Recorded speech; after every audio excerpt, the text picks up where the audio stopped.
but nyamena na hwe ne ma wo se ye na ye wo kwan ye fa so a ya magicians ye ne ye nyankopon nyina ye kipi ye ho ye magicians ye ne ye nyankopon ate ye ho ase Ghana ne ye pe kwan bi so a ye kipi ya nkase ye montu ye ka kure bedidi eti ya ye befa magicians befa na Adom online yes the man reacts to ban from Brekum Hennes funeral and when I share video no na o friend tuntum na wo kasa na o chirechire nsem wo kasa bre bi bedu Brekum behia no ni nyina na o de tudwanti I think the video no so wo ho ntine so ba adomonline.com a o kenkan mu nsem no video no so da ho no wanya bi ahwe uzajua we fa chem na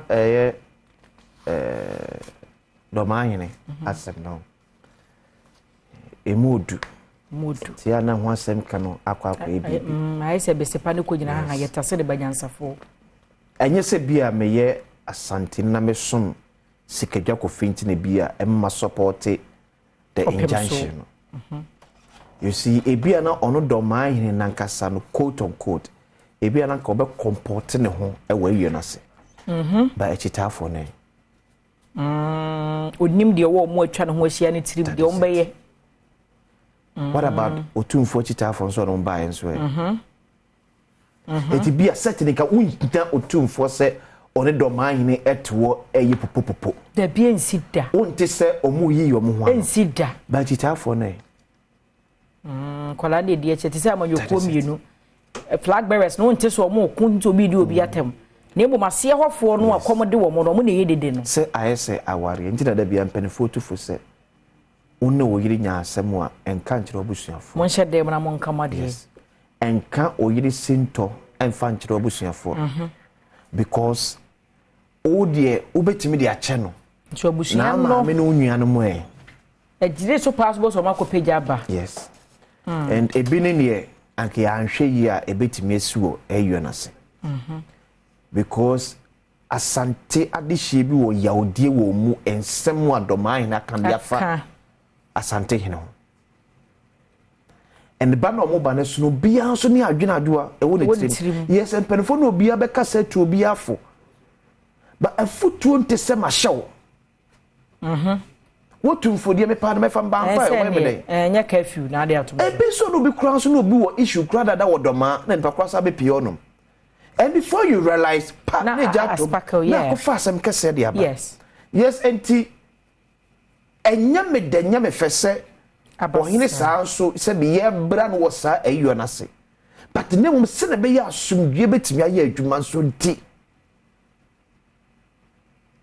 Yes, uti obi ameke obeka cho se ene ade nti na asante no so ya amanansa de be asase no ewowura asase no suura asase ura de na aka se fa na asase ba untimi kanche se bi si ukon wasase so uni ho kwan menim kwan ye betimi afa so be sisi saade we badadua no kronso mo ye se do mahine ye pani ya se bu onim die pa e pani wasem se enya nsem nyina na ye ka na bedwam da bi etu nkyerɛkyerɛ abakɔsɛm na ɛyɛ den because you no kro ba akoso pay wo me yese enye Ghana constitution na mo tumfo ye de kino ye hwe constitution da bay 1992 asante akonya throw way back in 1800 yes betimi ye otumfo di the free Ghana constitution but it doesn't change the fact say he's the king of Ashanti. Yes obi ene ne diem ye besle nananom abusuemu kasa yiyi mu ntokwa basa de Ghana nhwe bienim because adua eno no se so a ano odinche se MPP ni NDC for dia boani na se MPP ni NDC de boani a na se we fan se akopi otumfo ni mu a kasa ba akopefiri na nano ba adwebe no sa kasa mu yi mu ntokwa no eye awonto atoaso ntokwa ya bakosem ye bi kura na wonim ni nyina mpo yes ye mpese be ko adwa ko sirem ko hwe entokwa na ekoso dendin wo boko ni adade na wo asemu a esi about 1700 years ago and that's so eko ho entokwa etotumfo onye ken na ayedai onye ken na ayedai ane mema sabi asanteman ensom sikedwa kofi ana asanteman de ni sikedwa kofi Doma for the doma hene. Obi asum ne de no obi ani ne lemu. Said the papa mun ye wa o senka all the 60 regions na e ke nya ohene pon ese akobedi omanim. Why is it not so? Na sentiment mi ane de e no se ye hwe ne yesua. Adena sentiment ko antimi kan ne de bo mu a on de so owo 110. But uba enkrame mu a ye wo lamanche ye wo gamanche. Yentimi nya manche baako ye ono hwe enkramantam ni nyina. Ukose bi esimo yentimi nya baako. Ukobunu mantam yentimi nya baako. Ukopi mantam yentimi nya adenti yentimi nya saade no. Ehwo no se ye ni ekọ. Ko ye betimi afa so aka ye wo abom. Because nyama asante aye powerful ni nyina one ye tradition. Amamre ne amane. Ye dan ye hene ye dan sikadwa. Ye sum ni pa ye sum sikadwa. Amafo te sa do ase. Ye sum ni pa wa santememu ye sum sikadwa eti ne pe bia ne betre sikadwa so bia on ye sum because what sikadwa so mu sikadwa ne ye de no mind de ne dem ha o he for so de ne dem ha eti one ne ba be sum monso mo de na sa ho ne o se de ni ehwe ne ahemfo no enko ho emum ene hwe otumfo ma ne ho so say $10 million ajo me tell be bia nyes kana kwakudo on kra bedwuru mo so me kra ba kokra mai but we say I am for Ghana nyina na betimi raise our fund na enye sika na short of time therapy because you have to be integrity e questionable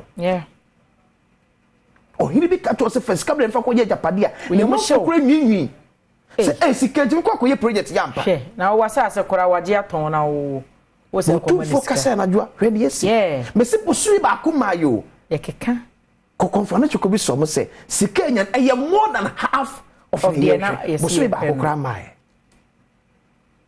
Yenke humom. Omani eweni me sika samu yimu ntokwa de e generational fight ye hebo ye memu. Bibi ne ni se no ye ka tro bom do meja yesi. Conflict in Nkwanta Peace Council seeks collaboration with IGP Honswe Hiampa. University of Ghana Business School reacts to death of students. Hey, me kushia dia ba be bobra. Alan Chairman stayed too long in MPP sinking ship. Fifi Fiave Kwete. Electricity tariffs slashed. Water up. They say doom so free. Yeah. Doom so no. And I would do can oh, so one ba. Say that baby I'm a tenor. Ye doom no if ya den numre. And tibe me dashore na o maso me nimbro mo so ye. Okay. Na me menda no pa. No nso no mo say dum no. Okay. Buku ada nwumre. Me da sum. Even enra. Odem. Me da sum. E da so odum siesie. Anti dum we ne edum siesie. To mu dum ano mo siesie. Mo se ne aso. Ne aso. Nse Muhammad de na ye dum so. Te no mu dum ano mo aso. Ba we de dum siesie aso. Ba Muhammad de no mu dum ne sa akwa. Na nyansa bi anim. Nti we dum mo siesie. Okay. Kofi poku. Eko die mu de ye, eko bi die mu de jai. Very good morning to you, Minister for Energy, Dr. Matthew Boku Bremba. Ghanaian Times adwa e se Ghana de che besem pemiesa ne ya enum. Ena se free open free amonone aba Ghana. Se bi kuntunhwan ya. Ntia. Ena se ba. Since 2017.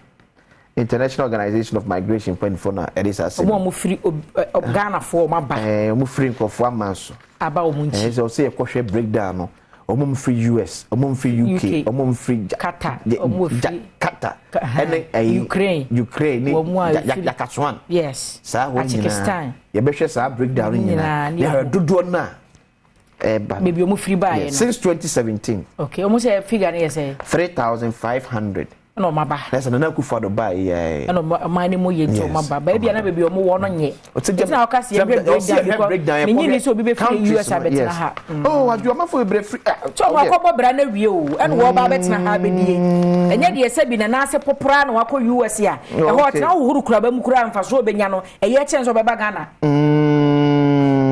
hey yes so age ni kura so between 18 and 30 years okay and the data made available to the Ghanaian Times in an exclusive interview shows that they returned from more than 30 European and African countries, primarily Libya, Niger, Burkina Faso, Morocco, and Algeria.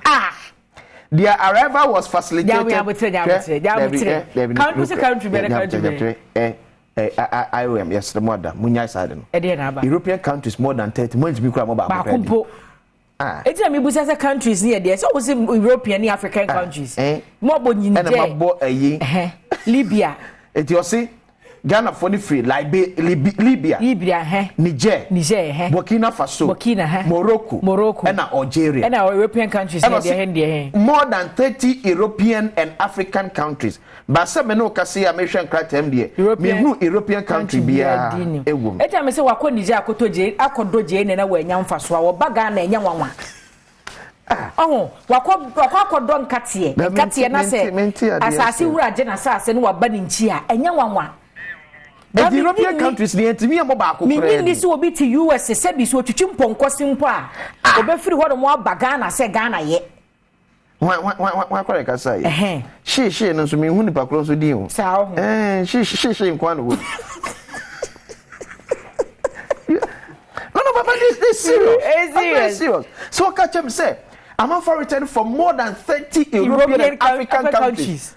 You want me a more European country, but I'm it's a because we'll more or free UK, Libya, just what Niger, Burkina Faso, Morocco, and Algeria. Yes, and yes, etc.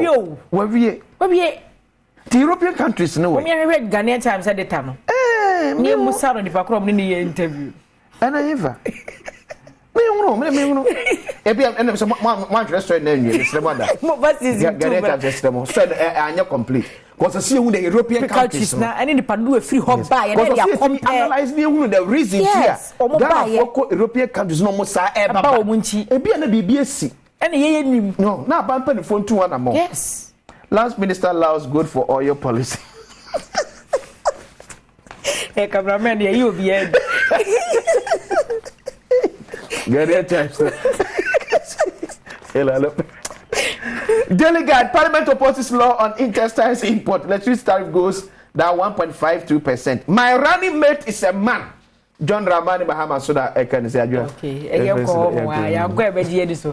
I was an if you had that in a boja, I say, yeah, corner. I will can see Moon Sembeba. Sister Sandy be a guy when a Celestine don't go any house a pair. A bedroom with the day. Nanny assembly decan. Yanka, one abeka. Say, and they say, we challenge with electricity and Ghana Water. Yes. And here the acting managing director of Ghana Water Company. Yes. Say Omi a man for semano. Yes. Send you pension.